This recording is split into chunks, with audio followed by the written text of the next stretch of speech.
Mature होना एक option नहीं है, जरूरी है। जरूरी है स्पिरिचुअली मैच्योर होना, वरना आपकी मिरास है आप स्वर्ग जाएंगे, प्रभु के साथ रहेंगे, मगर पृथ्वी में आप एक हारा हुआ जीवन जिएंगे।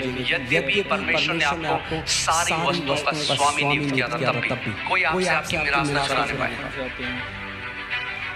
जब हम बार बार एक ही बातों को इतना जरूरी है जो हम लोगों के मुंह से निकलता है, इस बात को समझना बहुत जरूरी है। परमेश्वर के दास कहते हैं कि वो एक लड़के के लिए प्रार्थना करने गए, वो 37 साल का था, 37 साल का था और कोमा में था। और वो जैसे हॉस्पिटल के कमरे में गए, उन्होंने हाथ रखा, प्रभु ने एकदम अपना हाथ हटा ले क्योंकि बच्चे का मर जाएगा।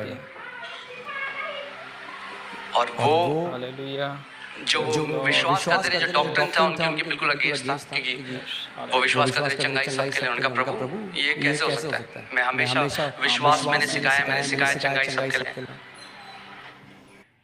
I built an AI to talk to callers, so I don't उनको बताया कि सभी को जोड़ने से कि इस लड़के ने परमेश्वर का धन्यवाद करते हैं। बचपन से बार एक गलत अंगीकार किया और आत्मिक जहां में परमेश्वर के वचन एक नियम हमारे बीच में शेयर कर रहे हैं। अगर मैं आपको समझाऊं सरल भाषा में, तो आत्मिक जहां में एक समझ लीजिए बड़ा सा व्हील है, एक पहिया है, बार और जब आप किसी बात को लगातार कन्फेस करते हो, वो पहिया घूमने लग जाता है, उसको गति मिल जाती है। और जब उसको गति मिल जाती है, परमेश्वर भी आपकी अथॉरिटी को ओवर पावर नहीं करता। आप समझ रहे हैं मैं क्या कह रहा हूँ? और प्रभु ने कहा अगर ये जिंदा होता, अगर ये कोमा के बाहर होता तो ये ठीक हो जाता। और फिर उन्होंने उसके भाई से कंफर्म किया, उसने कहा बिल्कुल सही बात है। जब ये छोटा था तब से कहता था मैं 40 साल तक जिंदा नहीं रहूंगा। पता नहीं क्यों कहता था, हम भी बोलते रहे कि आप हर बार बोलता रहता था। कैंप में गए, वहां पे भी कहता था मैं 40 साल नहीं देखूंगा अपने जीवन में। 37 में ही डाइड। पिता ने कहा मैंने इसको वापस घर बुला लिया। वो वापस प्रभु के पास गया। और सभी को जोड़ने से कि मगर परमेश्वर का धन्यवाद करते हैं। हम हर चीज परमेश्वर पे नहीं डाल सकते। हमारी भी एक रिस्पॉन्सिबिलिटी है पुत्रों की तरह। आप समझ रहे हैं? हमें अपने अधिकार को समझना, अपनी जिम्मेदारी को समझना जरूरी है कि आपकी एक जिम्मेदारी है। अंगीकार में फंस जाते हैं। नीति वचन 18:21 में लिखा है जीव के वश में मृत्यु और जीवन दोनों होते हैं, और जो उसे काम में लाना जानता है वह उसका फल भोगेगा। हमें एक ही बात को बार बार नहीं बोलना चाहिए। हालेलुया। जीव के वश में मृत्यु और जीवन दोनों है। आपकी जीव के वश में मृत्यु और जीवन दोनों है। वो बात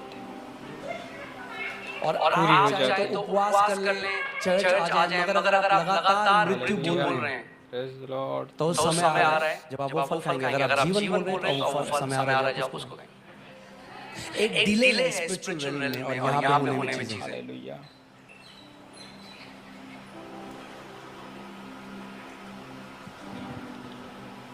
इसीलिए जो डोमिनियन है वो हमारी लाइफस्टाइल होनी चाहिए। परमेश्वर का धन्यवाद करते हैं।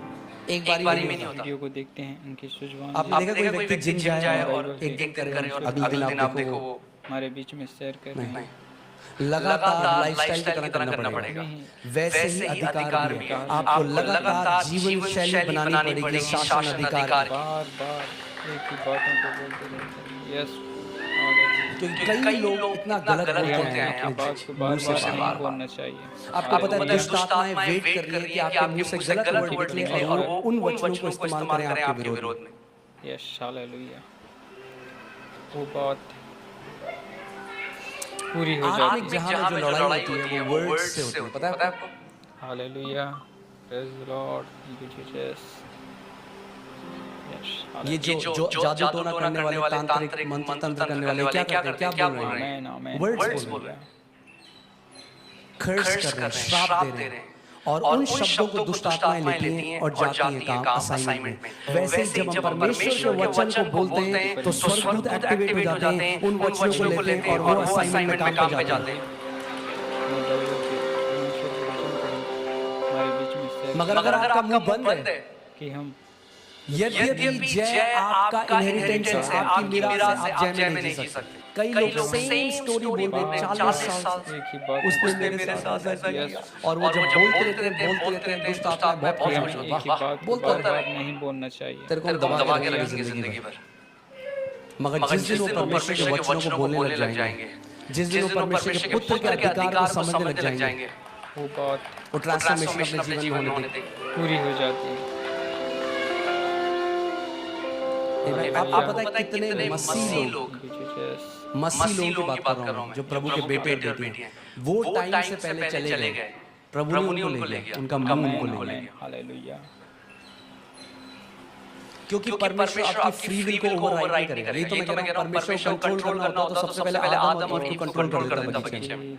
परमेश्वर को कंट्रोल, आप मुंह से जो भी बोलेंगे परमेश्वर कंट्रोल नहीं करेगा, वो आपको लीड करेगा, कंट्रोल नहीं करेगा कभी। मैं बाइबल के परमेश्वर के वचन इसीलिए जितने परमेश्वर की आत्मा के चलाए चलें, कि हम जब अपने ही